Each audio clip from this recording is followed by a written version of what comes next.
Bapak Ibu diberkati. Terima kasih untuk GBI Sonat Lepas, sungguh luar biasa. Mari kita beri kemuliaan bagi Tuhan sekali lagi.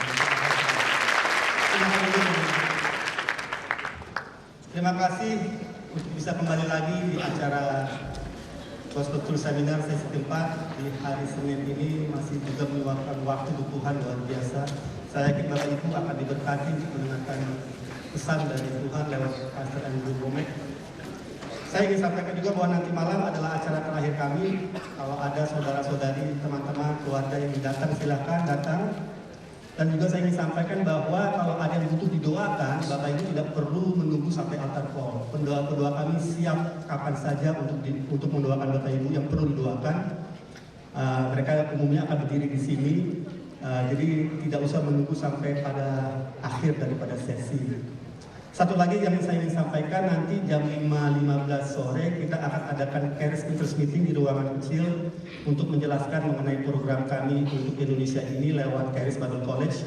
Jadi bagi Bapak Ibu yang minat, saya mau ingatkan kembali, kita akan adakan satu presentation.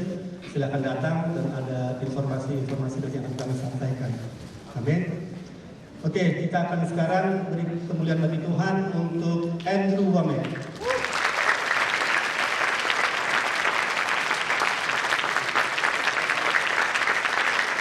Good to see everyone back. Senang sekali bisa melihat semuanya datang kembali lagi. Is there anyone here that this is the first service you made out of this series? Adakah di sini yang baru pertama kali hadir selain saya? A few. Ada beberapa. Oke. I got these lights in my eyes tonight. Rasanya ini lampu sorotnya bisa diredupkan sedikit. Well, I tell you, I've been sharing things that God used to totally change my life. Saya sudah menyampaikan beberapa hal bahwa Tuhan dulunya sering kali mengubahkan hidup saya. And if this does half as much for you as it's done for me, you'll never be the same. Dan kalau dia melakukan karya yang sama seperti yang dia lakukan terhadap saya, saudara pun tidak akan pernah sama lagi. So thanks to those of you who've been able to come back and be with us every Jadi service. terima kasih bagi saudara yang sudah bisa datang kembali dan hadir bersama kami di sini. Let me mention some of the books that we have out here. Saya mau sebutkan beberapa buku yang kita punya di sini. This book is entitled Spirit, Soul, and Body. Buku ini berjudul Roh, Jiwa, dan Tubuh. And this will cover what I shared yesterday and most of what I'll share this afternoon. Jadi buku ini akan memuat apa yang saya bagikan kemarin malam dan juga apa yang sebentar saya akan bagikan. And if there was only one book that you could get, I would suggest you get Jadi this. kalau saudara cuma mau pilih satu buku dari semuanya, pilihlah buku yang ini, Roh, Jiwa, dan Tubuh. I'm going to let Joseph give this to Saya someone. kira Pak Yosef nanti yang akan memberikan kepada siapapun. And this book is special because it's 16 of my books put into one. Dan buku ini spesial karena 16 materi dari yang saya tulis dimasukkan satu buku ini. This has 16 chapters in it, and each chapter summarizes one of my books. Jadi ada 16 bab di sini dan setiap bab merangkum satu buku saya. So if you've never heard any of my ministry before, this will give you a sample of some of the major things God has shown me. Jadi kalau saudara belum pernah mendengar tentang pelayanan saya sebelumnya, saya akan berikan sampelnya telah.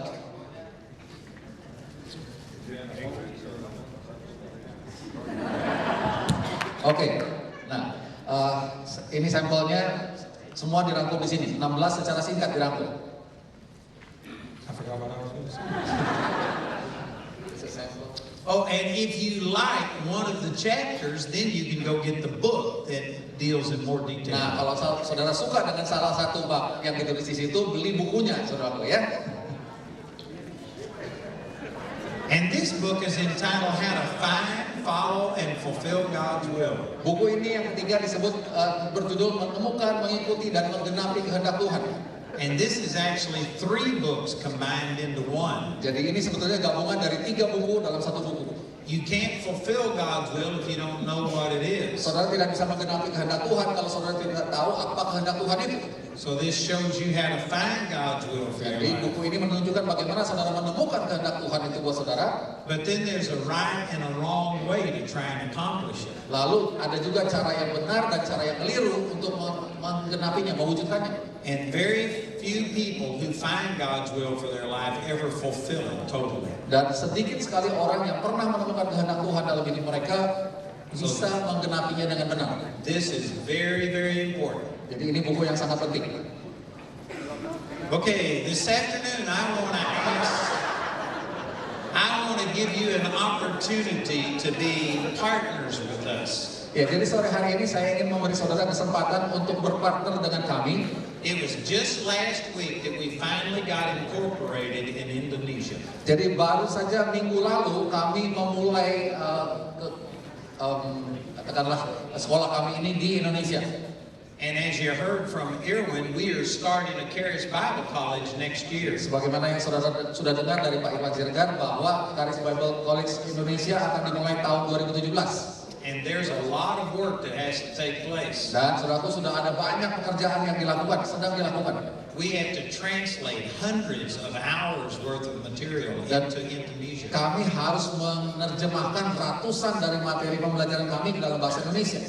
And if you would like to partner with us, we would love to have you help us get this done. Jadi kalau saudara ingin bermitra dengan kami senang sekali kalau saudara bisa membantu mewujudkan semua pekerjaan ini. And I believe that the Lord has opened up the door for us to make an impact here in Indonesia. Dan saya percaya Tuhan telah membukakan satu pintu bagi kita semua untuk memberi dampak atas Indonesia. But we need people to stand with us. Namun kami membutuhkan orang-orang yang mau berdiri bersama dengan kami. So let me share this verse with you out of Philippians chapter 4. Jadi saya mau berbagi dengan saudara Filipi pasal yang keempat. Kita mulai. And in verse 19, Ayat yang ke-19. most people can quote this verse, Kebanyakan orang bisa mengutip ayat ini, but they don't understand the context of it. namun mereka tidak mengerti konteksnya. This verse says that my God will supply all of your need according to his riches in glory by Christ Jesus. Ayat ini mengatakan bahwa Allahku akan mencukupi segala keperluanmu menurut kekayaannya dan kemuliaannya oleh Kristus Yesus atau dalam Kristus Yesus. But if you take this verse in context, Paul was speaking to his partners. Nah, kalau saudara ambil ayat ini dengan konteksnya, Paulus sedang berbicara dengan partnernya, dengan mitra-mitranya di sini. I'm not going to take the time to verify that, but if you study Philippians, the whole book was written to his partners. Saya tidak akan ambil waktu banyak untuk membuktikan hal itu, tapi kalau saudara pelajari kitab Filipi ini, maka saudara tahu Paulus sedang berbicara kepada mitra-mitranya. And specifically in chapter 4, he talked about these people sent money and helped him even after he left their town. Dan di pasal 4 terutama dia berbicara tentang orang-orang yang menolong dia dengan mengirimkan donasi atau uang bahkan setelah dia meninggalkan kota itu. So Paul was saying to his partners that God was going to supply them. Jadi di sini Paulus sedang berbicara kepada partner atau mitra-mitranya bahwa Tuhan akan mencukupi, mensuplai semua keperluan. There is a special blessing on people who partner with ministries. Saudaraku, ada berkat-berkat yang khusus bagi orang-orang yang berpartner dengan pelayanan-pelayanan. And partnering is talking about regular, planned giving. Jadi berpartner atau bermitra bicara tentang memberi secara regular, secara terus-menerus. When you give in partnership, you become a greater part of that ministry than if you just give one time. Jadi kalau saudara berpartner, bermitra dengan suatu pelayanan, saudara mendukung lebih besar maknanya daripada sekedar memberi satu kali saja. And the gifts that you give in partnership have a greater harvest from. Dan pemberian yang saudara berikan dalam kemitraan itu juga menghasilkan tuaian yang lebih besar. It's the difference between just throwing seed or planting seed. Jadi ada perbedaan antara sekedar saudara punya segenggam benih, saudara lempar begitu aja dengan menanamkannya satu demi satu. When you plant your seed and space it, you get a bigger harvest. Kalau saudara menanam benih itu dengan teratur, ada jaraknya, maka saudara mendapatkan tuaian yang lebih besar daripada dilempar. And Paul was talking about God supplying the needs of partners. Dan di sini Rasul Paulus sedang berbicara tentang Tuhan mensuplai kebutuhan-kebutuhan dari mitra yang kita dukung itu. So I would like to encourage you to become a partner with us. Jadi saya mendorong saudara, memotivasi saudara untuk berpartner dengan kami, bermitra dengan kami. So we're going to receive an offering and we appreciate any gift that any person gives. Ya, kami tentu akan menerima persembahan, berapapun yang saudara berikan kami akan senang menerimanya. But especially those of you who would become partners with us, I believe God will bless you for that. Tapi terutama bagi saudara yang berpartner, bermitra dengan kami, saya percaya Tuhan akan memberkati saudara untuk itu. So our ushers have these cards that they Jadi like to pass out. Asyir kami punya kartu seperti ini, saya kira sudah dibagikan atau belum ini? Sudah ya, sudah dibagikan. This card has two things on here. Jadi kartu ini ada dua hal di sini. You can sign up and become a partner, or you could show your interest in becoming a Charis Bible College student. Jadi di sini saudara bisa menandatanganinya untuk mendaftar jadi partner, jadi mitra, atau saudara bisa mendaftar menjadi siswa Charis Bible College. So if anybody would like to receive one of these cards and become a part of one of those two things, please raise your hand. Saudara yang belum punya kartu ini dan berminat untuk menjadi partner, silakan angkat tangan, nanti akan ada asyir yang membantu saudara. Anybody want to become a partner? Ada yang mau jadi partner, silakan angkat tanganmu. Raise your hand. Raise your hand. Ya, silakan, nanti asyir akan memberikan kepada saudara. Angkat tangan saudara sampai saudara terima kartunya.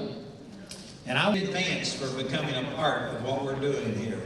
Ya, sebelum saya ingin mengucapkan terima kasih bahwa saudara bersedia menjadi partner dengan apa yang kami lakukan ini. I believe that this is going to change people's eternal destiny because of what you're doing. Dan saya percaya bahwa ini akan mengubahkan sasaran hidup banyak orang dengan apa yang saudara lakukan. So thank you in advance for being part Jadi of sebelumnya this. saya mengucapkan terima kasih atas kesediaan saudara. And even if you don't want to become a partner, we are going to receive an offering, and we ask you to help with the expenses of this ministry. Dan kalaupun saudara tidak bersedia menjadi seorang partner, kami tetap membuka diri untuk menerima persembahan apapun yang saudara berikan untuk memenuhi kebutuhan pembiayaan pelayanan ini. We're about 60% of the way to covering all of the expenses of this meeting. Dan kami sudah punya sekitar 60% biaya yang diperlukan untuk membiayai seluruh pertemuan ini. And so we need your help to pay for the room rental and all of the things. Jadi kami masih butuh bantuan saudara untuk memenuhi sisa 40%-nya untuk membayar segala biaya sewa dan sebagainya. So let's pray, and then we're going to receive this offering. Jadi mari kita berdoa dan kita akan menerima persembahan. So Father, I thank you for these promises in your word about how you meet the needs of partners. Bapak, kami mengucap syukur buat firman-Mu yang mengatakan bahwa kami membutuhkan dan akan menerima berkat dari kemitraan ini. And I believe that the same thing will work today. Dan saya percaya Tuhan bahwa hal yang sama akan bekerja pada hari ini terjadi. So I pray a special blessing over every person who becomes partners with our ministry. Jadi saya mendoakan satu berkat yang spesial atas setiap orang yang bersedia bermitra dengan pelayanan kami. And I believe that you are supplying every need that they have. Dan saya percaya Tuhan bahwa Engkau mensuplai segala kebutuhan mereka. And we bless every single gift that any person gives in this offering. Dan juga kami memberkati setiap pemberian persembahan satu kali yang diberikan oleh siapapun. And believe that you are multiplying it back unto them supernaturally in Dan Jesus' name. kami percaya Engkau juga akan melipat gandakan mengembalikan kepada mereka dalam nama Yesus Kristus. Amen. Amin. So thank you. You can receive the offerings. Ya, silakan saudara memberi. Terima kasih.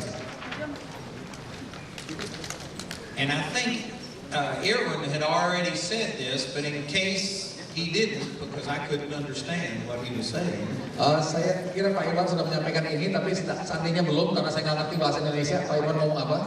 We are having an interest meeting right after this one in this room over here about Charis Bible College. Ya, jadi nanti akan ada presentasi tentang Charis Bible College setelah sesi pertama ini di ruangan sebelah. And I would like to encourage any of you that have any desire to come to Bible College to attend this meeting. Jadi saya memotivasi setiap saudara yang berminat, yang tertarik untuk masuk dalam sekolah Alkitab itu untuk menghadiri presentasi setelah sesi ini. Because we do have ways that you can take the Bible College through the mail or online. Karena kami juga punya cara bahwa saudara bisa mengikuti kuliah ini secara online atau lewat email. And they will be explaining all of those options to you. Nanti semua kemungkinan atau pilihan-pilihan itu akan dijelaskan pada presentasi sebentar lagi. So really there is no reason that anybody couldn't participate in the Bible College. Jadi sebetulnya tidak ada alasan bagi siapapun untuk tidak berpartisipasi dalam Bible College. And if you'll attend this meeting, then they'll answer your questions about it. Nanti kalau saudara hadir dalam presentasi, saudara bisa bertanya dan pertanyaan saudara akan dijawab dengan jelas. Okay, so I'm going to continue talking about who we are in Christ. Jadi saya akan melanjutkan berbicara tentang siapa kita ini di dalam Kristus. Last night I started talking about what I call spirit, soul, and body. Kemarin malam saya sudah mulai bicara tentang apa yang saya sebut sebagai tubuh, jiwa, dan roh. And I was sharing that it's our spirit that gets changed at salvation.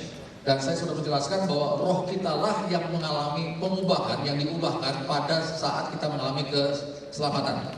Your body doesn't get changed when you get saved. Waktu saudara diselamatkan, tubuh saudara tidak berubah apa-apa. And your soul, which is your mental emotional part, doesn't automatically change. Dan jiwa saudara, unsur emosional saudara, mental saudara juga tidak secara otomatis diubahkan. But it's your spirit that gets completely changed when you get born again. Namun roh saudara lah yang diubahkan secara sempurna ketika saudara lahir baru. And I shared last night that your spirit is perfect. Dan kemarin malam saya sudah katakan bahwa roh saudara itu sempurna. Your spirit has no sin in it. Dan roh saudara tidak mengandung dosa sama sekali. There is no inadequacy of any kind in your spirit. Jadi tidak ada kekurangan dalam jenis apapun dalam roh saudara itu. 1 John 4:17 says that as Jesus is, that's the way you are in your spirit. 1 Yohanes 4 ayat 17 mengatakan sebagaimana Yesus ada sekarang ini, roh saudara ya begitu sama persis. So your spirit is as perfect right now as it will ever be in heaven. Jadi sekarang ini roh saudara sudah sama sempurnanya sampai nanti untuk selama-lamanya di surga. The Christian life is not asking God to give you more, Jadi hidup kekristenan bukanlah meminta kepada Tuhan supaya memberi kita lebih lagi, but rather it's learning, renewing the mind and learning how to release what you receive. sebaliknya adalah belajar membarui pikiran kita dan mewujudkan apa yang sudah kita terima dalam roh kita pada waktu keselamatan itu. And even if you accept what I've already said, Dan kalau saudara sudah menerima apa yang saya katakan itu, some people think, well, that's the way it was the moment I got born again. beberapa orang bilang, ya dulu sih waktu saya lahir baru memang begitu. But you don't understand, I've sinned since Tapi then. Bapak nggak ngerti setelah saya lahir baru itu kan saya berbuat dosa lagi. And people think that you lose your right standing with God every time you sin. Dan banyak orang Kristen beranggapan bahwa setiap kali mereka berbuat dosa lagi setelah keselamatan atau lahir baru itu, maka mereka kehilangan kebenaran mereka di hadapan Tuhan. There are entire denominations that have made a doctrine of what they call being backslid. Jadi ada katakan cukup banyak denominasi yang membuat pengajaran yang diistilahkan sebagai undur dari Tuhan. Do you understand backslid? Ya. Okay. But they believe that if you were to die with an unconfessed sin in your life, that you would go to hell. Jadi mereka meyakini begini, undur dari Tuhan itu artinya kalau saudara meninggal tubuhnya dengan lupa meminta ampun atas satu saja dosa, saudara akan masuk neraka. But that's not true. Tapi itu tidak benar. If I believed that that was true, then the moment you got saved, I'd kill you. Seandainya saya meyakini bahwa itu benar, begitu saudara lahir baru, saya bunuh saudara di tempat itu langsung. And that, I might go to hell for killing you, but that's the only way you would ever get to heaven. Mungkin saya akan masuk neraka gara-gara saya membunuh saudara, tapi saudara paling tidak itu menyelamatkan saudara semua masuk surga. You can't get every single sin that you commit confessed and under the blood. Saudaraku, mustahil saudara bisa mengakui setiap dosa yang pernah saudara lakukan tanpa ada yang ketinggalan. It's impossible. Mustahil. The Bible says that women are supposed to reverence your husband the same way that the church reverences Christ. Misalnya, kita bilang begini, para istri harus menghormati suami mereka masing-masing seperti jemaat menghormati Kristus. There's not a single woman in here that does that perfect. Saudaraku, jujur aja nggak ada istri manapun di sini yang tidak melanggar ayat itu. And all the men are supposed to love their wife the way that Christ loved the church. Dan setiap suami harus mengasihi istri mereka masing-masing seperti Kristus mengasihi jemaat. There's not a single man in here that does that. Ngaku aja nggak ada juga suami yang kayak begitu. So do you confess that every minute of every day that you're failing to love your mate the way you should? Coba kalau saudara mesti mengaku itu setiap menit, setiap detik bahwa saudara gagal mengasihi atau gagal tunduk. So see, we all are falling short of being the person that we're supposed to be constantly. Jadi secara kehidupan natural kita memang tidak bisa memenuhi standar yang ditetapkan itu, belum bisa. Romans 14:23 says, whatsoever is not of faith is sin. Roma 14 ayat 23 mengatakan apapun yang dilakukan bukan dengan iman itu dosa. Anytime you aren't operating in faith, you're in sin. Setiap kali saudara bertindak sesuatu tanpa iman, So do you confess that all the time? saudara mau ngaku itu terus menerus. See, nobody can keep every single sin confessed. Saudara pun tidak ada satu orang pun yang bisa memastikan bahwa semua dosanya diakui tanpa ada yang ketinggalan. Sin isn't only when we transgress a direct command of God. Dosa itu bukan sekedar kita melanggar perintah Allah yang secara langsung, But sin is when we should be doing better than we are and we aren't. dan dosa juga mencakup bahwa kita semestinya melakukan hal yang lebih baik dari yang kita lakukan dan kita tidak melakukan yang lebih baik itu. James 4:17 says to him that knows to do good and does it not, it's sin. Yakobus 4 ayat 17 mengatakan bahwa orang yang tahu harus melakukan hal yang baik tapi dia tidak melakukannya, itu dosa. So it's impossible to keep every single sin confessed. Jadi mustahil kita bisa memastikan bahwa setiap dosa kita diakui. But the people who teach that if you have an unconfessed sin in your life and died, you'd go to hell, will categorize sins. Tetapi orang-orang yang mengajarkan bahwa kalau saudara punya satu dosa yang belum diampuni maka saudara akan masuk surga, kelompok ini akan memilah dosa dalam berbagai kategori. And they'll say there's little sins that are acceptable. Jadi mereka bilang, ya ada kelompok dosa-dosa kecil yang ya cincai lah, boleh lah. But then there's big sins that if you have one of those in your life, you would die. and go to Tapi hell. ada dosa-dosa yang besar, kalau kamu berani melakukan itu dan gak ngaku, masuk neraka loh. James 2:10 says if you keep the whole law and yet miss it in one point, you become guilty of all the sins. Yakobus 2 ayat 10 mengatakan kalau kamu memelihara seluruh hukum Taurat tapi melanggar satu saja daripadanya, maka kamu melanggar seluruh paket hukum Taurat itu. So if any sin, unconfessed sin, would send you to hell, then any unconfessed sin would send you to hell. Jadi kalau diajarkan bahwa kalau ada satu dosa yang lupa diakui membuat seseorang masuk neraka, maka itu artinya dosa manapun kecil besar akan menyebabkan hal yang sama loh. The Bible says we're supposed to obey the laws of the land. Alkitab misalnya berkata bahwa kita harus mentaati aturan hukum di suatu negara. That means if you go 56 miles an hour in a 55 mile an hour zone, you broke the law. Artinya kalau batas kecepatan 80 km per jam, saudara 81 km per jam, saudara udah berdosa. Do you want to say that if you had a car wreck at 56 miles an hour and died, you'd go to hell because you broke the law?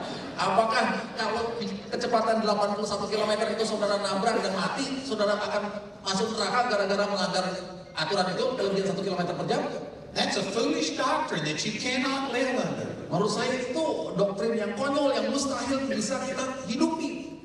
But some people think, how could God love me if I have sin in my life? Namun orang-orang Kristen menyangka bagaimana Tuhan bisa mengasihi saya kalau saya berdosa. It goes back to what I was saying last night. Kembali ke yang saya katakan kemarin malam. John chapter 4 verse 24 says, God is a spirit. Dikatakan Yohanes 4 ayat 24, Allah itu roh. And to worship God, you've got to worship Him spirit to spirit. Dan untuk menyembah Allah yang roh itu, saudara harus menyembah sebagai roh kepada roh. He is looking at your spirit and your spirit is perfect. Dan Allah memandang pada roh saudara dan roh yang dia lihat itu adalah roh yang sempurna. And it's not only perfect the moment that you get born again, Dan roh itu bukan sempurna hanya pada saat saudara lahir baru. but your spirit is perfect forever. Tapi roh saudara itu sempurna untuk selama-lamanya. Let me show you some scriptures on that. Saya mau tunjukkan beberapa ayat untuk menjelaskan ini. In Ephesians 1:13, Efesus 1 ayat 13. the scripture says that once you believe, you were sealed with the Holy Spirit of promise. Firman Tuhan mengatakan sekali saudara percaya, saudara dibungkus, dimeteraikan oleh janji Tuhan. So this spirit was created in righteousness and true holiness according to Ephesians 4:20. Jadi berdasarkan Efesus 4 ayat 24, roh ini diciptakan dalam kebenaran Tuhan. And it's as pure and holy as Jesus is according to 1 John 4:17. Dan 1 Yohanes 4 ayat 17 mengatakan roh yang dari Tuhan diciptakan Tuhan itu sama murninya, sama kudusnya dengan rohnya Yesus Kristus. And then instantly it's sealed by the Holy Spirit. Dan begitu saudara lahir baru, langsung itu dicap, dimeteraikan oleh Roh Kudus. Your born again spirit is encased by the Holy Spirit. Jadi roh saudara yang sudah lahir baru itu seperti dimasukkan ke dalam sebuah box begitu, dikurung oleh Roh Kudus. And when a Christian sins, that sin affects your body and soul, but not your spirit. Jadi setelah lahir baru, kalau seorang Kristen berbuat dosa, dosanya akan berpengaruh kepada tubuhnya dan kepada jiwanya. That sin doesn't penetrate the seal of the Holy Spirit that's around your spirit. Namun dosa itu tidak bisa menembus meterai Roh Kudus yang membungkus roh saudara. And so your spirit remains righteous and holy and pure in the sight of God. Jadi roh saudara yang dimeterai, dibungkus oleh Roh Kudus itu tetap murni, tetap kudus di hadapan Tuhan, tetap benar di hadapan Tuhan. Let's turn to Hebrews chapter 9. Ibrani pasal 9. And this is a powerful passage of scripture about how your spirit remains holy. Dan ini bagian firman Tuhan yang luar biasa hebat tentang bagaimana roh saudara tetap kudus adanya. Much of the confusion about this comes from the Old Testament. Banyak dari kebingungan tentang hal ini muncul dari Perjanjian Lama. Because in the Old Testament, you had to offer a sacrifice every time you sinned. Karena dalam Perjanjian Lama, setiap kali seorang Israel berbuat dosa, dia harus mempersembahkan korban. And you didn't just offer one sacrifice for sin. Dan bukan cuma mempersembahkan satu korban untuk dosa. But every time you sinned, you had to offer a new sacrifice. Jadi kalau orang itu berbuat dosa berikutnya, dia mesti mempersembahkan korban berikutnya. And then one time a year, the high priest would offer a sacrifice for all of the sins that you didn't confess. Selain itu, maka setahun sekali imam besar akan mempersembahkan satu korban untuk semua dosa-dosa yang tidak atau lupa diakui oleh umat Israel. So in the Old Covenant, there was continual sacrifices all the time. Jadi dalam sistem Perjanjian Lama, ada persembahan penebus dosa itu senantiasa berulang-ulang. But when Jesus came, He was the sacrifice to end all other sacrifices. Namun ketika Yesus Kristus datang, Dia adalah satu-satunya korban untuk selama-lamanya, untuk mengakhiri korban yang berulang-ulang dalam Perjanjian Lama ini. We don't offer animal sacrifices anymore. Jadi sekarang kita tidak lagi mempersembahkan binatang sebagai korban. Because Jesus was the Lamb of God that took away the sins of the world. Karena Yesus adalah anak domba Allah yang menghapuskan dosa dunia. So Jesus ended all animal sacrifices. Jadi penebusan oleh Yesus mengakhiri korban binatang-binatang untuk menebus dosa. But the average Christian still believes we have to reapply the blood of that sacrifice every time we sin. Namun kebanyakan orang Kristen masih meyakini bahwa kita harus menerapkan sistem itu. Artinya setiap kali berdosa kita harus mencurahkan sesuatu untuk pengampunan dosa kita. And they get that because in the Old Testament, every time you sin, there had to be a new sacrifice. Dan contoh itu atau pemahaman itu mereka dapatkan dari sistem Perjanjian Lama. Memang di Perjanjian Lama setiap orang berbuat dosa mesti mempersembahkan korban. But Hebrews chapter 9 is showing a major difference between the Old Covenant and the New Covenant. Tapi Ibrani pasal 9 menunjukkan perbedaan yang sangat besar antara sistem di Perjanjian Lama dan sistem di Ikatan Janji yang baru. And it's showing that we don't have to offer the blood of Jesus for our sins again every time we sin. Pasal itu, Ibrani 9 itu menunjukkan bahwa kita tidak perlu mempersembahkan korban lagi setiap kali kita berbuat dosa setelah kita diselamatkan. So let me use just a few verses here to point this out. Saya akan kutip beberapa ayat untuk menunjukkan hal ini. If you will study all of the book of Hebrews with what I've just said in mind, it will come clear to you what we're saying. Kalau saudara mempelajari seluruh kitab Ibrani dengan pemahaman yang barusan saya jelaskan, maka kitab Ibrani ini menjadi sangat jelas buat saudara. But Hebrews chapter 9 and verse 12 says, Ibrani 9 ayat 12 mengatakan, neither by the blood of goats and calves, but by his own blood, he entered in once into the holy place, having obtained eternal redemption for us. Dan dikatakan ia telah masuk satu kali untuk selama-lamanya ke tempat kudus, bukan dengan membawa darah domba jantan atau darah anak lembu. Satu kali untuk selama-lamanya. And the emphasis is on two things in this verse. Jadi penekanan di ayat ini ada dua hal. Jesus entered in once and offered his blood. Yesus masuk satu kali saja untuk mempersembahkan darahnya. There are 5 times in this chapter that he emphasizes the word once. Dan 5 kali dalam Ibrani pasal 9 ditekankan satu kali. the priest would offer a sacrifice over and over and over every time you sin. Seorang imam akan mempersembahkan korban berulang-ulang setiap kali orang yang umat yang bersangkutan berbuat dosa. But Jesus only offered one sacrifice for all sins for all time. Namun Yesus hanya mempersembahkan satu korban satu kali untuk semua orang selama-lamanya. And it says that he obtained eternal redemption. Dan dikatakan juga bahwa dia telah memperoleh penebusan yang kekal. Most Christians only believe in temporary redemption. Kebanyakan orang Kristen hanya mempercayai tentang penebusan sementara atau sebagian. They're only forgiven and in right standing with God until the next time they sin. Mereka bilang saya hanya diampuni dan saya ini orang benar di hadapan Tuhan sampai saya berdosa kali berikutnya. But the Bible says we have eternal redemption. Sedangkan Alkitab berkata kita memiliki penebusan yang kekal. What part of eternal redemption do we not understand? Berapa susahnya sih mengerti penebusan kekal, abadi. Eternal means eternal. Kekal artinya abadi, abadi artinya kekal. You aren't forgiven just until the next time that you sin. Jadi saudara bukan diampuni sampai kali berikutnya saudara berbuat dosa lagi, bukan. Jesus forgave all of your sins at one time. Yesus sudah mengampuni semua dosa saudara satu kali aja dia kerjakan itu. Even the sins that you haven't committed have already been forgiven. Bahkan dosa yang saudara belum perbuat sudah betul diampuni oleh Yesus. And some people think, how could God forgive a sin before I commit it? Jadi beberapa orang menyanggah, bagaimana mungkin Tuhan bisa mengampuni? Saya bikin dosanya aja belum mau bisa diampuni. Well, you better believe He can forgive a sin. Saudaraku, berdoalah bahwa dia bisa melakukan itu, kalau enggak gawat. Because He only died for our sins 2,000 years ago before you ever committed a sin. Karena dia mati buat kita 2000 tahun yang lalu sebelum kita lahir, boro-boro bikin dosa.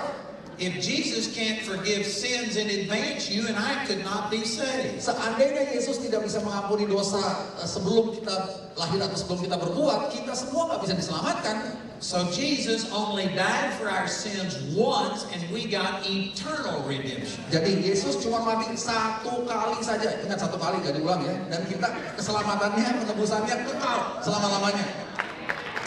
Amen.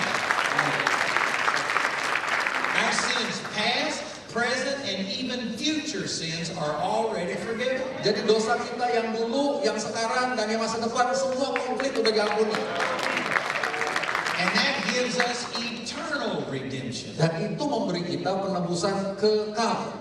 And then look in verse 15. Ibrani 9 ayat 15. It says, and for this cause he is the mediator of the New Testament, that by means of death, for the redemption of the transgressions that were under the first testament, they which are called might receive the promise of eternal inheritance. Dikatakan bahwa karena itu dia adalah pengantara atau mediator dari suatu ikatan janji yang baru, supaya orang-orang yang telah terpanggil dapat menerima bagian kekal yang dijanjikan.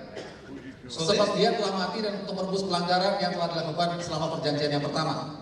So this says we have eternal inheritance. Dengan begini artinya kita punya warisan rohani yang juga kekal. Our inheritance isn't in jeopardy every time we sin. Jadi warisan rohani kita tidak terancam hilang setiap kali kita berbuat dosa atau kesalahan. If you could lose your salvation, then you wouldn't have eternal inheritance. Seandainya keselamatan saudara itu bisa hilang, tidak mungkin saudara bisa punya warisan rohani yang kekal. So verse 12 says we have eternal forgiveness. Ayat 12 mengatakan bahwa kita memiliki pengampunan yang kekal. Verse 15 says we have eternal inheritance. Ayat 15 mengatakan kita punya warisan rohani yang kekal. And it is through the one sacrifice of Jesus. Dan semua itu melalui satu pengorbanan Yesus Kristus. And in the end of this chapter, he contrasts the Old Testament and the New Testament. Nah, di akhir pasal 9, dia membandingkan, penulis ini membandingkan antara perjanjian yang lama dengan perjanjian yang baru. And it says that the Old Testament priests are offering sacrifices all of the time. Dikatakan bahwa imam-imam di zaman perjanjian lama mereka mempersembahkan korban senantiasa. But in contrast, Jesus only offered himself one time for our sins. Sebaliknya, Yesus Kristus hanya mempersembahkan korban satu kali saja untuk semua dosa kita. Jesus is not in heaven every time a Christian confesses a sin, applying his blood and dealing with that sin. Jadi Yesus bukan nongkrong di surga sana tiap kali ada orang Kristen bertobat dia kasih darah Yesus satu kali, bertobat lagi kasih lagi begitu. There are billions of Christians confessing sins every day. Sadarkah saudara ada miliaran orang Kristen mengaku dosa barangkali beberapa kali sehari? Rempong banget.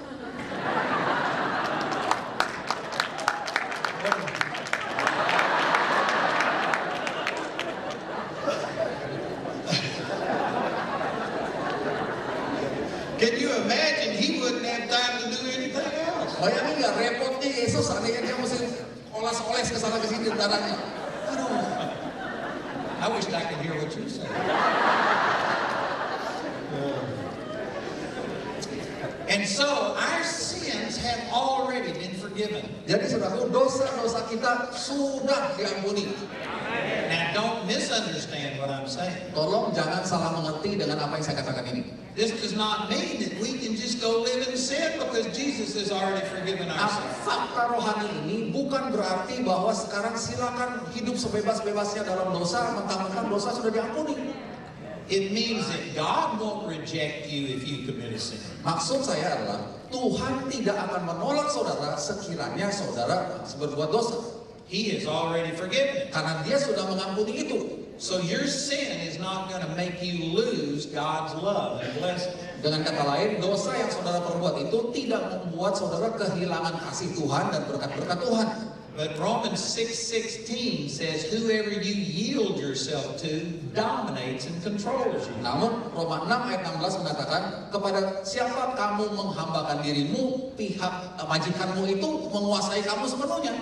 So if you yield your body and your soul to the devil in sin, he's going to destroy your life. Artinya, kalau saudara menyerahkan, menghambakan diri, pikiran saudara, tubuh saudara kepada iblis, dia akan membinasakan hidup saudara. If you leave this place and say, I just heard a man talk about the grace of God. Seandainya ya, saudara meninggalkan tempat ini dan saudara di luar sana bilang, saya baru dengar seorang hamba Tuhan bicara tentang anugerah Tuhan, kasih karunia Tuhan.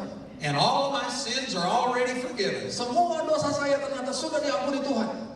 And God has already forgiven whatever I do. Dan Tuhan sudah mengampuni apapun yang saya perbuat. So now I'll go rob a bank and Jadi get me sekarang all saya the money merampok out. bank aja, saya mau rampok bank, karena dosa saya sudah diampuni juga. Because I'm already forgiven. Kan saya sudah diampuni. It's true, God has forgiven you. Betul, saudaraku, Tuhan mengampuni saudara. And as you sit in your prison cell, God Nanti will be right there with you. waktu saudara menikmati hukuman seumur hidup, misalnya Tuhan pun menyertai saudara di dalam penjara. And you can just have a wonderful time Silakan fellowshipping with saudara God. bersekutu dengan indah di dalam sel penjaramu dengan Tuhan. As you sit in prison the rest of your life. Mungkin seumur hidup saudara nongkrong di situ. So God won't punish you, but there are still consequences for living in sin. Jadi saudara, Tuhan tidak akan menghukum saudara atas perbuatan dosa, tapi setiap dosa ada akibatnya. So a Christian should not take what I'm saying as an excuse to go live in sin. Jadi orang Kristen yang normal tidak akan mengambil pernyataan ini sebagai dalih, sebagai dasar untuk hidup liar dalam dosa. If you're using grace for an excuse to go live in sin, you ought to be born again. Seandainya saudara menggunakan kasih karunia sebagai surat izin berbuat dosa, artinya saudara perlu lahir baru. Saudara belum lahir baru. 1 John chapter 3 verse 3 1 Yohanes 3 ayat 3 says, every man who has this hope in him purifies himself even as he is pure. Ayat itu berkata, setiap orang yang punya pengharapan ini di dalam Kristus, di dalam Allah, maka dia akan memurnikan dirinya sama seperti Kristus atau Allah itu murni adanya. If you are truly born again, you want to live a holy life. Saudaraku, kalau saudara memang betul-betul sudah lahir baru, saudara pasti punya keinginan untuk hidup kudus. Now many Christians do a very poor job of living a holy life. Sayangnya banyak orang Kristen parah banget soal hidup kudus ini. And one of the reasons is because the law makes you sin. Dan salah satu alasan mereka bolak-balik berbuat dosa karena hukum Taurat, suatu aturan hukum membuat saudara melanggarnya. That's a strange statement to a lot of Christians. Buat banyak orang Kristen ini pernyataan yang aneh. They think, oh no, God gave the law so that we would quit sinning. Mereka bilang, oh enggak, Tuhan itu memberikan aturan hukum Taurat justru supaya manusia berhenti berbuat dosa. Romans 7 says that the law made sin rise up on the inside of us. Rasul Paulus di Roma pasal 7 bilang begini, hukum Taurat membuat dosa itu jadi hidup di dalam aku dan menguasai aku. 1 Corinthians 15:56 says the law is the strength of sin. 1 Korintus 15 ayat 56 mengatakan hukum Taurat adalah kekuatan dosa. The Lord didn't give the law to make you sin less. Jadi Tuhan memberi manusia hukum Taurat bukan supaya manusia menjadi kurang berbuat dosa. But He gave the law to show you that sin had already defeated you. Namun Tuhan memberikan hukum Taurat itu untuk menunjukkan kepada manusia bahwa dosa sudah mengalahkan manusia. So if you are living under the law, it will actually make you sin more. Jadi kalau saudara hidup berdasarkan sistem atau serangkaian aturan hukum yang disebut hukum Taurat, justru saudara akan berdosa tambah banyak. But if you're truly born again, you really want to live a godly life. Namun ketika saudara betul-betul lahir baru dari roh Tuhan, maka saudara menjadi punya keinginan untuk hidup kudus seperti Tuhan. And hearing about the love of God sets you free from sin, not free to sin. Dan mendengar tentang kasih Allah yang yang tanpa batas itu membuat saudara hidup bebas dari dosa, ingin hidup bebas dari dosa, bukan hidup bebas berbuat dosa. So there are 5 times in Hebrews chapter 9, he says Jesus set us free from sin once. Jadi penulis kitab Ibrani dalam Ibrani 9, 5 kali dia menyebut bahwa Yesus membebaskan kita dari dosa dengan satu pengorbanan saja. And then look at chapter 10. Lalu Ibrani 10. And remember that men are the ones who put the chapter and verse divisions into the scripture. Jadi kalau saya lihat pasal-pasal ini dibuat belakangan ya oleh penyusun Alkitab. Aslinya nggak ada angka-angka nomor-nomornya.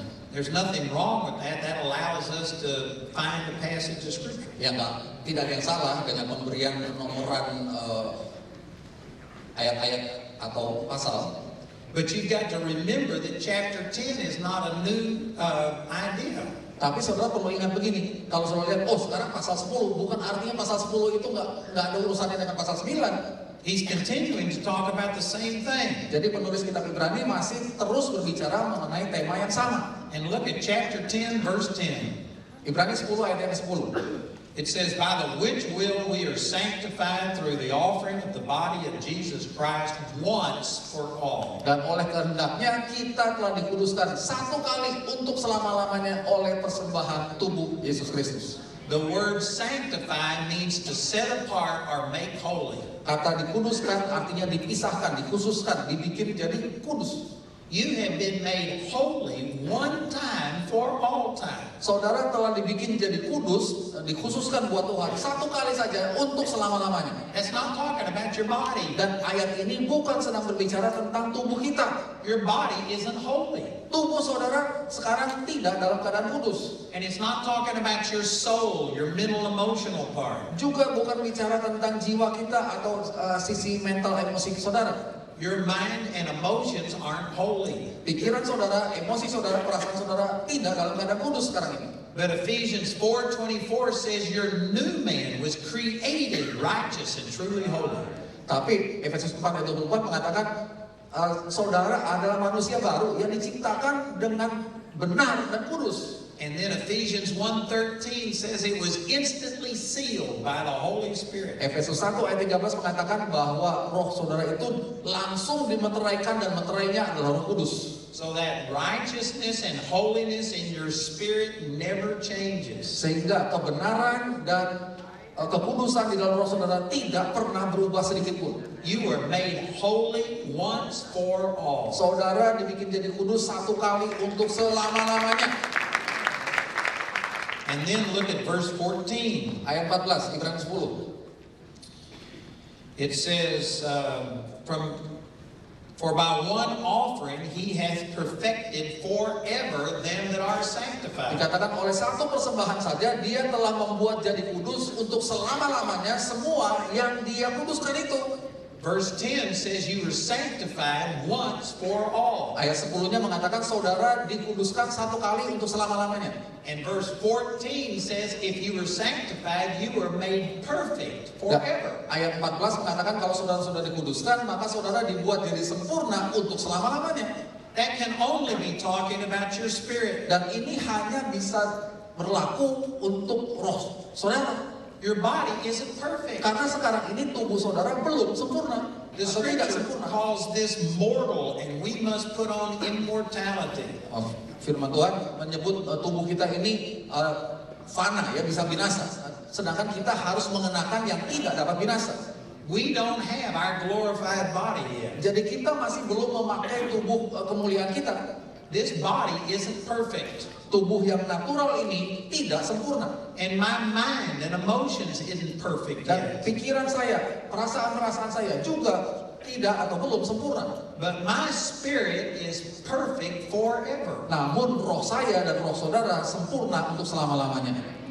So look at this in chapter 12, verse 22. Ibrani 12 ayat 22.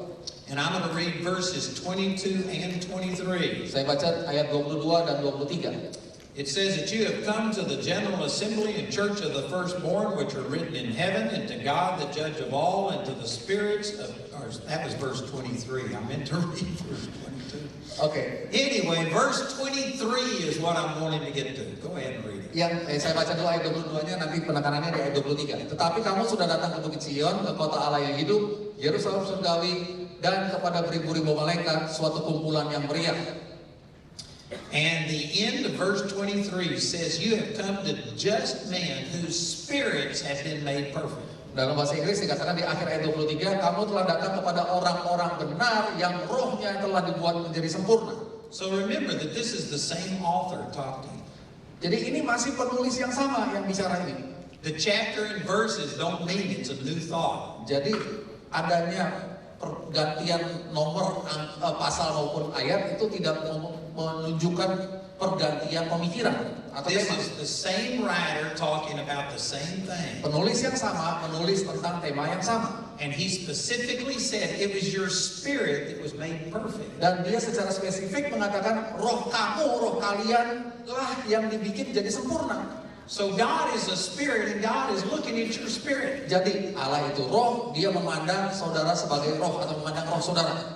And that spirit was created righteous and truly holy. Nah, roh yang di dalam saudara itu diciptakan benar dan kudus. Then it was completely sealed by the Holy Spirit. Lalu dimeteraikan, dibungkus dan dimeteraikan sepenuhnya oleh Roh Kudus. And sin never penetrates the seal around your born again spirit. Dan dosa tidak akan pernah bisa menembus meterai yang adalah Roh Kudus itu. Your spirit is as pure right now as it was the very moment that you got saved. Jadi sekarang ini roh saudara sama murninya seperti detik waktu saudara lahir baru. And it's as pure this moment as it will ever be in eternity. Dan sama murninya sekarang sampai selama-lamanya.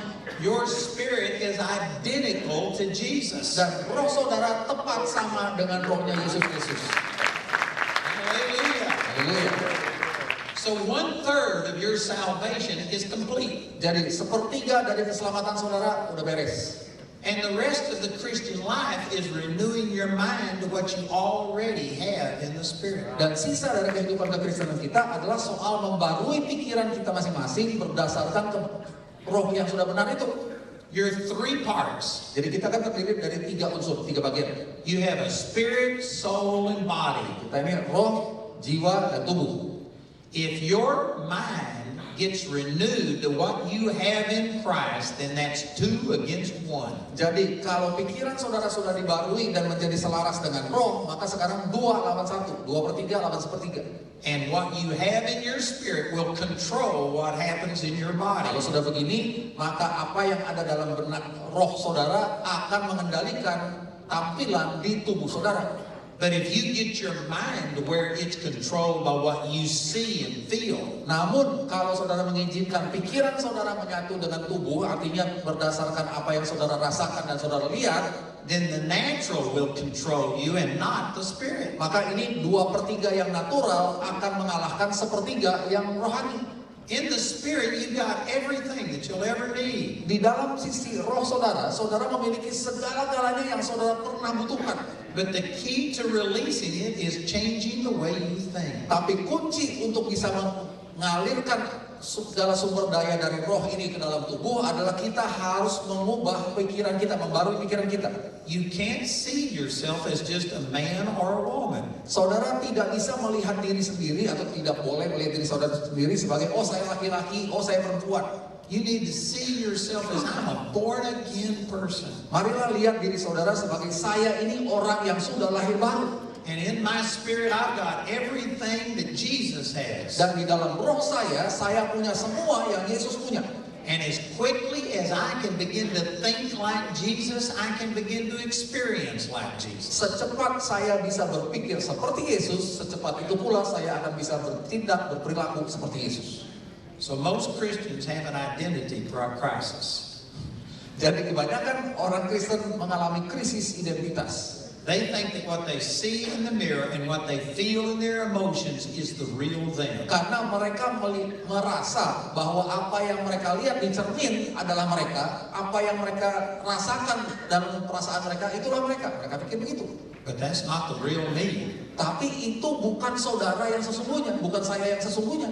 I am a new creature in Christ. Saya adalah ciptaan baru, manusia baru di dalam Kristus. And I'm now living out of my spirit and not out of my body or mind. Dan sekarang saya ini sedang hidup dari roh saya, bukan dari pikiran saya, bukan dari tubuh saya. Paul said this in Galatians chapter 2, verse 20. Paulus mengatakan ini dalam Galatia 2 ayat 20. He says, I'm crucified with Christ, nevertheless I'm alive. Dia katakan, aku ini sudah disalibkan bersama dengan Kristus, namun aku hidup. But it's not me, it's Christ living in me. Tapi bukan aku Paulus yang hidup, Kristus yang hidup di sini.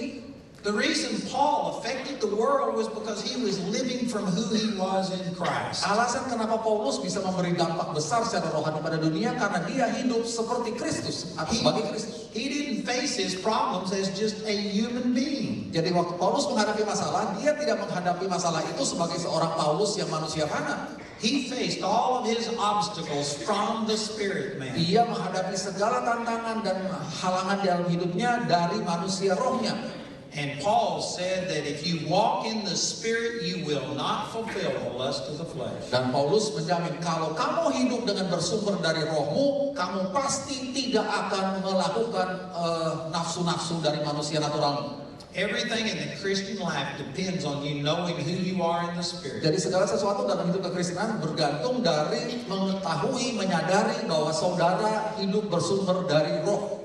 And yet as a whole, the body of Christ doesn't know who they are. Namun hampir seluruh tubuh Kristus tidak menyadari ini. Let me illustrate this from Galatians chapter 5, verse 22. Saya ilustrasikan dari Galatia 5 ayat 22. This verse is talking about what the Spirit produces. Ayat ini berbicara tentang apa yang dihasilkan oleh roh. Galatians 5:22 says the fruit of the Spirit is love, joy, peace, long-suffering, gentleness, goodness, faith, meekness, and temperance. Ayatnya mengatakan bahwa buah-buah roh adalah kasih, sukacita, damai sejahtera, kesabaran, kemurahan, kebaikan, kesetiaan. That's verse 23. Ayat 23. 24. 23 and 24. Ya, kelemah lembutan, penguasaan diri.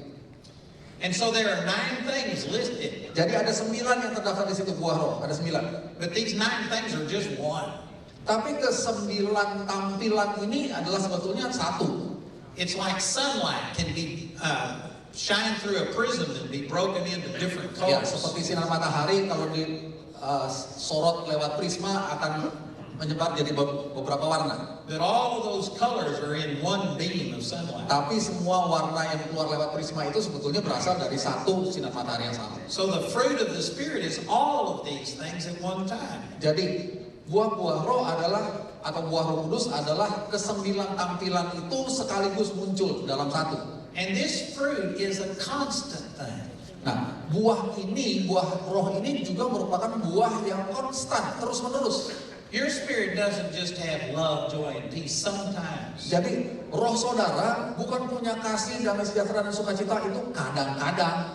Your spirit is constantly producing love, Tapi joy. dia senantiasa menghasilkan kasih, sukacita, damai sejahtera dan seterusnya. So every time you get angry and discouraged, it's not your spirit. Jadi setiap kali saudara marah, ngamuk, kecewa, sakit hati, itu bukan roh saudara yang lagi acting. Your spirit never has anything but love, joy, peace. Karena roh itu cuma punya 9 macam yang tadi disebut tadi. Buah roh itu. So if you go to God and say, "Oh God, I'm so discouraged," Jadi kalau saudara datang pada Tuhan dan saudara bilang, Tuhan, hari ini saya kecewa luar biasa Tuhan. you just answered your question. Ya saudara dengan mengadu itu sudah menjawab persoalan saudara. Because your spirit can't be discouraged. Karena roh saudara mustahil bisa kecewa. If you're discouraged, you aren't in the spirit, you are in your flesh. Artinya kalau saudara sedang dalam kekecewaan, perasaan kecewa, saudara tidak sedang hidup dari roh, saudara sedang hidup dari daging saudara. So when you get discouraged, here's the proper way to approach God. Jadi kalau seandainya saudara lagi mengalami kekecewaan besar, beginilah cara yang bagus untuk menghampiri Tuhan. Say, God, I just don't feel love, joy, and peace. Saudara, Tuhan, saya tidak merasakan kasih, sukacita, dan damai sejahtera. So this means that I am not living out of my spirit and who you made me to be. Artinya saya sedang tidak hidup dari roh saya yang Engkau ciptakan itu. And so you say, I'm sorry, and you get your mind back on who you are in the Lord. Jadi saudara cuma bilang, Tuhan, sorry ya. Habis itu balik lagi, hiduplah sebagai roh. And you just start rejoicing because that's what the Bible says you have. Dan sebagai roh manusia baru, saudara bisa langsung mulai bersukacita karena memang roh wajarnya bersukacita. And I know some people will say, but what about my problem? Lalu orang protes, terus persoalan saya gimana dong? That's the problem. Ya itulah persoalannya. You're looking at your problem instead of who you are and what Jesus did. Persoalannya saudara terjebak untuk terus-menerus memandang persoalan saudara, bukan memandang identitas saudara. I've had many depressed people come to me. Saudara, saya didatangin banyak orang yang depresi. And they think it's just some chemical, physical reason that they're depressed. Dan menurut mereka, mereka depresi itu hanya karena adanya unsur-unsur kimia atau apalah yang muncul dalam diri mereka. And they ask me to pray that they will be healed of depression. Jadi mereka minta saya mendoakan supaya mereka disembuhkan dari depresi. And I tell them, there's nothing wrong with your emotions. Dan saya bilang, emosi kamu tidak ada yang salah. Your emotions work perfectly. Emosi kamu bekerja dengan sempurna. And they say, oh no, I'm depressed all the Dan time. mereka bilang, enggak, saya ini merasa tertekan senantiasa. But the reason you're depressed isn't because your emotions are wrong. Tapi mereka merasa depresi, merasa tertekan bukan karena emosi mereka salah. Your focus is wrong. Tapi karena fokusnya salah. You're focused on natural problems instead of who you are in Christ. Mereka terjebak berfokus kepada masalah-masalah natural, bukan melihat identitas mereka yang sejati di dalam Kristus. Our world is in a mess. Saudaraku, dunia kita ini kan dalam kondisi kacau. If you're just looking at the natural realm and if you aren't depressed, something's wrong with Kalau you. saudara melihat dunia di sekeliling saudara dan saudara tidak depresi, saudara udah gila namanya. What's going on in the world is depressing. Saudaraku, apa yang terjadi di dunia ini, fakta dunia ini bikin semua manusia depresi. But I don't care what's going on out there. Tapi saya nggak peduli apapun yang terjadi di luar sana. Inside, I'm full of love, joy, Dalam saya peace. penuh dengan kasih, sukacita, damai sejahtera. And I refuse to live by what I feel. I live by what God says about me. Dan saya menolak untuk hidup mengikuti perasaan saya. Saya hidup dari apa yang Tuhan katakan sebagai identitas saya. On March the 4th, 2001, I got a phone call at 4:15 in the morning. March the 4th. Tanggal 4 Maret 2001, saya dapat satu telepon. Did you say all of that in March? I try to speed up. All right. And anyway, this phone call said that my youngest son was dead. Nah, penelpon yang di sana bilang bahwa putra saya yang bungsu meninggal. Now, how would you feel if somebody told you that your son was dead? Bagaimana perasaan saudara kalau orang nelfon saudara dan bilang anak laki-laki saudara meninggal? I felt anything that you would have felt. Saya merasa sama seperti yang saudara rasakan. I began to feel depression. Saya mulai merasa adanya tekanan. I began to feel grief. Saya mulai merasakan kedukaan. I felt confusion. Saya juga bingung. I was even tempted to be angry at God. Bahkan saya tergoda untuk marah sama Tuhan. But I knew that all of those things were wrong. Tapi saya tahu semua respon itu keliru. And I refused to be depressed. Jadi saya menolak untuk mengizinkan saya merasa depresi. I don't like being depressed. Saya kan gak suka merasa depresi. It's been 48 years since I've been depressed. Terakhir kali saya merasa tertekan atau depresi itu 48 tahun yang lalu. And I've had a lot of depressing things happen in my Dan life. sejak itu sampai sekarang banyak juga hal-hal yang sebetulnya bisa bikin saya depresi. But I just choose to rejoice in the Lord always. Namun saya memilih untuk senantiasa bersuka cita di dalam Tuhan. And so, against all of my feelings, I just begin to start praising God. Jadi bertentangan dengan segala perasaan yang berkecamuk, saya mulai memuji Tuhan. I didn't feel like praising. Saya sama sekali tidak merasa ingin memuji Tuhan, ada mood memuji Tuhan, enggak. But I did it because of these truths that I've been showing you from God's Word. Namun saya berbuat demikian berdasarkan ayat-ayat yang saya tunjukkan pada saudara itu. And I just started praising God. Dan saya mulai memuji Tuhan. I said, God, you did not kill my son. Dan saya bilang, Tuhan, Engkau tidak membunuh anak saya.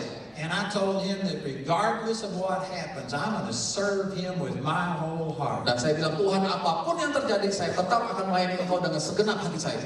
And I was just praising God. Jadi saya intinya memuji Tuhan saja.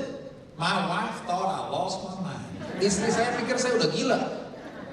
But did you know when I started praising God, the Spirit started rising up on Tapi the tahukah inside. saudara, ketika saya mulai memuji Tuhan, roh saya, kekuatan roh saya bangkit.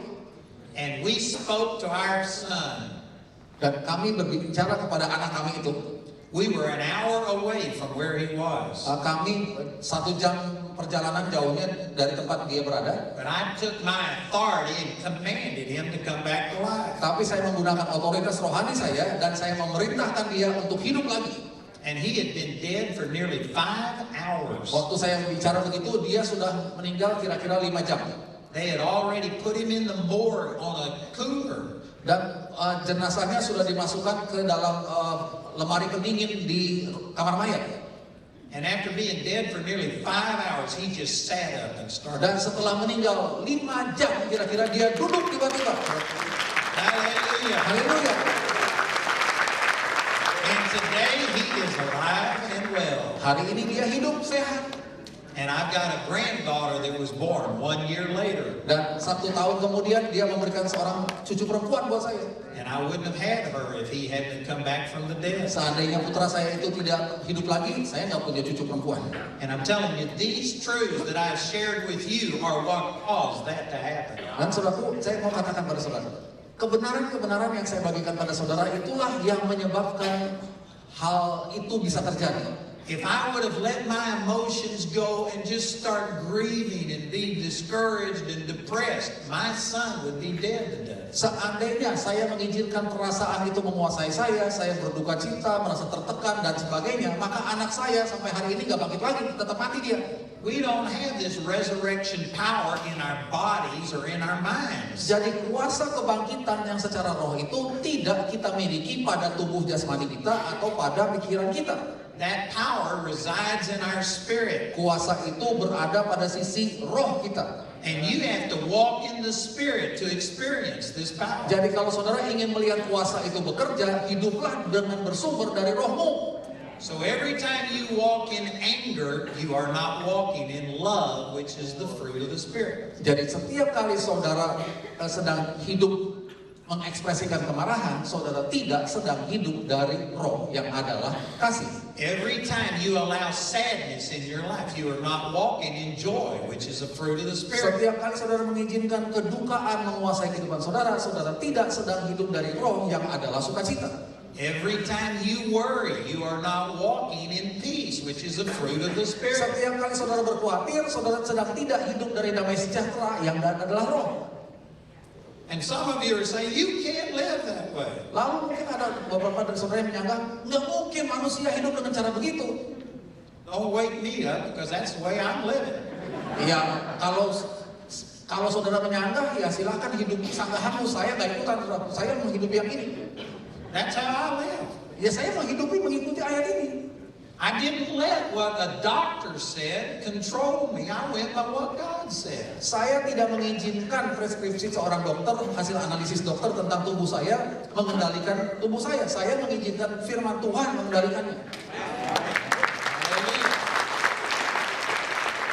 I've had people bring doctor's reports and show them to me and just cry. Ada orang datang pada saya minta didoakan maksudnya, tapi membawa pembuktian betapa parahnya sakit mereka begitu sampai nangis-nangis. The reason they cry is because they believe the doctor's report more than the Bible. Alasan kenapa mereka nangis karena mereka lebih percaya pada hasil USG atau ronsen atau analisis dokter daripada firman Tuhan. I had a doctor tell me to go to the hospital and he was going to do open heart surgery on me. Satu kali seorang dokter menyuruh saya masuk rumah sakit untuk dibedah dan di treatment jantungnya. And I looked at him and told him he was a liar. Dan saya pandang dokter itu, saya bilang bapak pembohong. I said, there's nothing wrong with me. Saya bilang nggak ada yang nggak beres dengan saya. And I began to just yell at this guy and say, how dare you say that? Dan saya mulai teriakin dia, saya bilang berani-beraninya bapak bicara begitu sama saya. And he just kicked me out of his office. Jadi saya diusir keluar dari ruang prakteknya. Itu saja. You know, there was nothing wrong with me. Saudara, memang semua saya baik-baik aja kok. Menuduh. How dare you let a doctor tell you something that is contrary to what God says? Berani-beraninya saudara mengizinkan seorang dokter mengalahkan perkataan Tuhan atas hidup saudara. Now, if you don't believe as strong as I do, maybe you need that doctor's help. Namun kalau saudara tidak punya keyakinan sekuat saya, mungkin saudara perlu memperhatikan perkataan dokter itu. I'm not against doctors. Saya bukan menentang dokter. If it wasn't for doctors, all Christians would be dead. Kalau bukan gara-gara dokter, semua orang Kristen juga mati. They certainly haven't been trusting God for their healing. Paling tidak mereka juga mengandalkan Tuhan buat kesembuhan mereka. But if you can believe God, you can believe Him above what anybody else. Namun saudaraku, ketika saudara mempercayai Tuhan, saudara bisa mempercayai Tuhan melampaui segala fakta yang dilihat dan omongan yang didengar. You know, I'm not against veterinarians. You know what a veterinarian is? An animal doctor. Ya, saya tidak anti dengan dokter hewan misalnya. But I wouldn't take my dog to a veterinarian. Tapi saya nggak akan bawa anjing saya kepada dokter hewan. You know why? Tahu kenapa? I don't have a dog. Karena saya nggak punya anjing. If you got a dog, maybe you need to take it to the veterinarian. Kalau saudara punya anjing, mungkin saudara perlu bawa dia ke dokter hewan. But even when my body hurts, I don't believe I'm sick. Tapi saudaraku, biarpun badan saya menampilkan rasa sakit, saya tidak mempercayai bahwa badan saya lagi sakit. Boy, you took a lot of words. But see, I believe who I am in my spirit regardless of what my body does. Jadi saudaraku, saya meyakini diri saya dan berdasarkan sisi roh saya terlepas dari tampilan lahiriahnya. And I know some of you think I'm weird. Dan saya tahu beberapa dari saudara menganggap ini orang udah aneh. That's okay because I think you're weird. Gak apa-apa. Saya juga pikir saudara yang gak setuju dengan saya orang-orang aneh. If we get this supernatural power of God on the inside of us, why do we live like we don't have it? Saudaraku, realitasnya begini. Kalau kita punya kuasa supernatural Tuhan Allah berdiam di dalam kita, kenapa kita nggak pakai? Aneh kan?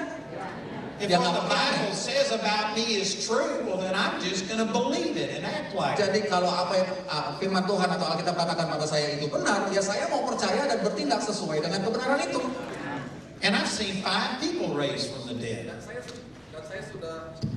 Dan saya sudah melihat ada 5 orang yang dibangkitkan dari kematian dalam pelayanan saya. I've seen many blind eyes open, deaf ears open. Saya sudah melihat banyak mata yang buta dicelikan, telinga yang tuli dibukakan Tuhan. I've seen God supply financial miracles by the millions. Saya sudah melihat jutaan yang Tuhan supply secara keuangan kepada banyak orang. So until you get better results than what I'm getting, maybe you ought to believe the way I believe. Jadi sebelum saudara bisa membuktikan kefanaan saudara itu lebih hebat daripada firman Tuhan, mendingan saudara percaya firman Tuhan aja deh. Amen. Amin. I'm I'm telling you, God wants you to be living a supernatural life. Saya tegaskan pada saudara, Tuhan ingin setiap saudara menjalani kehidupan, menikmati kehidupan yang supernatural. Hallelujah. Haleluya. And this isn't just for a few individuals. Dan ini bukan fasilitas rohani untuk beberapa manusia saja. The body of Christ has believed that certain individuals could live this way. Tubuh Kristus selama ini, orang-orang Kristen meyakini ya orang-orang tertentu memang dikaruniai bisa hidup begitu. A few mighty men of God might be Beberapa able to hamba walk. Tuhan yang super mungkin bisa menjalani kehidupan begini. But the average Christian just Tapi can't orang live Kristen this way. yang biasa-biasa mungkin tidak mungkin melakukannya.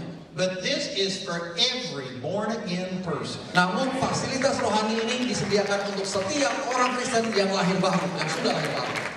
The Bible says that believers would lay hands on the sick and they would recover. Firman Tuhan mengatakan bahwa orang percaya akan menumpangkan tangan atas orang sakit dan orang sakit itu akan disembuhkan. Jesus said, the works that I do, you will do also. Yesus bilang pekerjaan-pekerjaan yang aku lakukan, kalian pun akan melakukannya.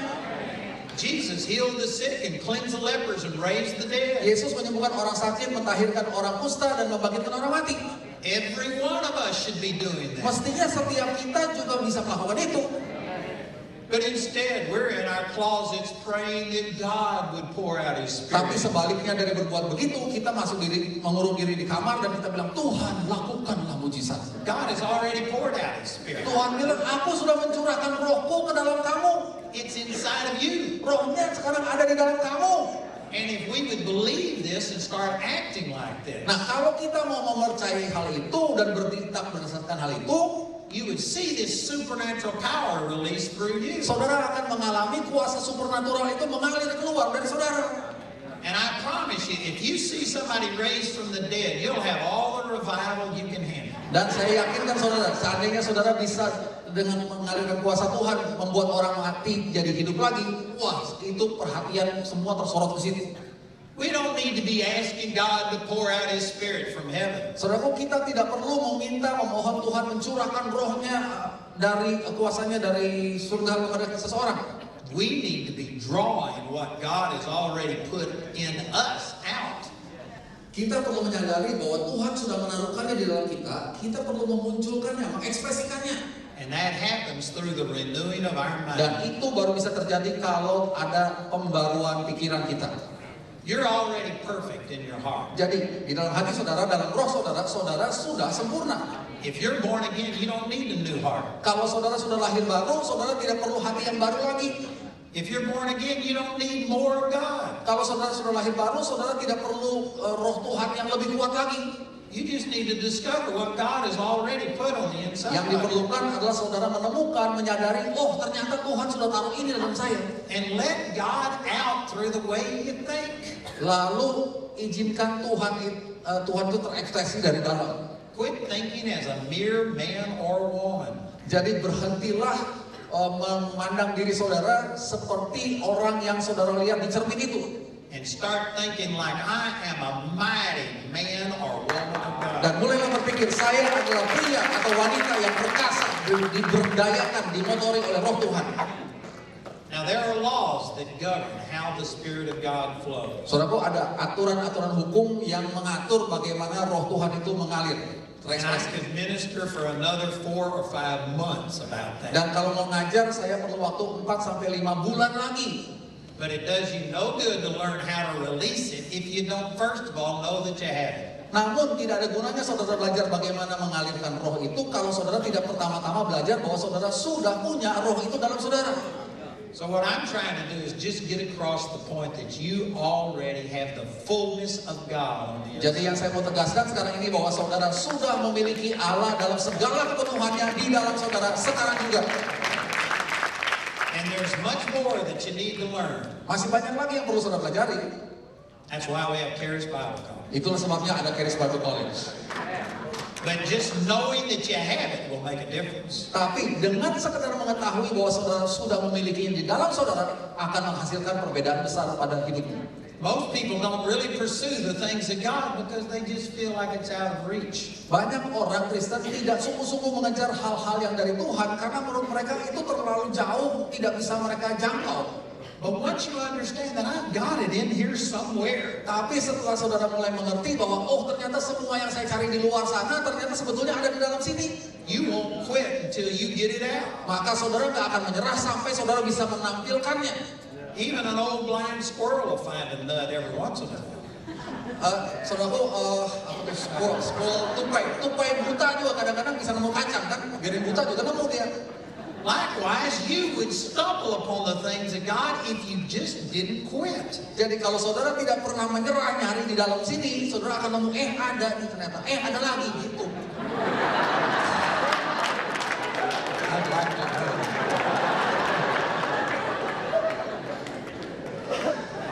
Oh, that threw me off. Ini bukan penerjemah saudaraku, pengajar. Amin aja udah deh, amin ya. So God has blessed us with everything in Christ. Jadi di dalam Kristus Allah Bapa telah memberkati kita dengan semuanya lengkap. And many people come and say, "Oh God, heal me." Banyak orang datang pada Tuhan, Tuhan sembuhkanlah saya. And if they don't immediately see or feel results, then they doubt God is going to release it to them. Dan setelah berdoa, kalau mereka tidak langsung lihat hasil kesembuhan, gak rasa mendingan, gak rasa sembuh, mereka meragukan bahwa Tuhan menjawab doa mereka. But if you understand, you already have raising from the dead power on the inside. Namun kalau saudara memahami bahwa di dalam saudara yang lagi sakit, misalnya lagi sakit kepala, sudah ada kuasa yang mampu membangkitkan orang mati, Then if you know it's in here, you just don't quit. kalau saudara tahu kuasa itu ada di dalam, saudara gak akan pernah menyerah sampai dia muncul. You may not see immediate results, but you know it's here. Saudara mungkin tidak melihat hasil yang seketika, tapi saudara tahu ada di sini, di dalam saya. And you just stick with it until you see the power of God. Dan saudara perlu ngotot dengan meyakini itu ada di dalam sampai kuasa itu terekspresi. This attitude makes all the difference. Sikap ini akan menghasilkan perbedaan besar dalam fakta kehidupan kita di bumi. And if you can receive what I'm saying, I promise you, you'll never be the same. Dan kalau saudara bisa menerima apa yang saya katakan, saya janjikan saudara tidak akan pernah sama lagi. Amen. Amin. You'll never be content again being just like everybody else. Saudara tidak lagi akan merasa puas dengan menjadi sama seperti orang-orang lain. There ought to be a difference between people who know God and people who don't. Sepatutnya ada perbedaan antara orang-orang yang kenal dan mengalami Tuhan daripada orang-orang yang tidak. We're alive and they're dead. Kita hidup, mereka mati. Masa gak ada bedanya sih? You should be able to tell the difference between a dead person and an alive Kalau person. ada orang mati berbaring, orang hidup berbaring kan pasti ada bedanya, saudaraku. But most churches are just dead. Tapi kebanyakan gereja ya cuma mati aja. I was in a church where a man died. Saya satu kali ada di satu gereja dan ada seseorang di situ meninggal. And they called for the ambulance and the emergency services to come. Jadi pihak gereja memanggil ambulans dan rumah sakit urusan bagian gawat daruratnya. And they carried out half the congregation before they found the dead person. Does that make sense? Iya dan setengah dari jemaat udah dimasukin duluan ke ambulans karena dianggap mati sebelum jenazahnya diambil ke ambulans. And that's because the people are so dead you can't tell the difference between them and somebody who's alive. Itu karena jemaatnya begitu mati sampai si petugas nggak tahu mana yang mayat, mana yang orang hidup. Man, you need to look alive. The buzzards are coming. Saudaraku, kalau saudara orang hidup, tampilkanlah dirimu engkau hidup. Amen. Amin. Man, do you receive what I'm saying? Saudara, terima ya apa dikatakan ini. I'm only sharing just a surface little bit that the Lord has shown me about our spirit. Dan semua itu hanya bagian kulit-kulitnya aja yang saya ceritakan pada saudara tentang eksistensi roh kita, identitas roh kita. Everything that God has shown me comes from understanding these things. Dan segala sesuatu yang Tuhan tunjukkan kepada saya bermunculan dari pemahaman ini. So I encourage you to please go get those books or study with us online or in our Bible college. Jadi saya memotivasi saudara belilah buku-buku itu atau saudara ikuti kuliah online Charis Bible College. But if you were to have a full revelation of what I'm talking about, you'll never be the same. Tapi kalau saudara bisa mendapatkan pewahyuan yang penuh dan lengkap dari apa yang saya sampaikan tadi, saudara tidak akan pernah sama lagi. Amen? Amin. All right, I'm going to continue talking about this tonight. Nanti malam saya masih akan terus bicara tentang tema ini.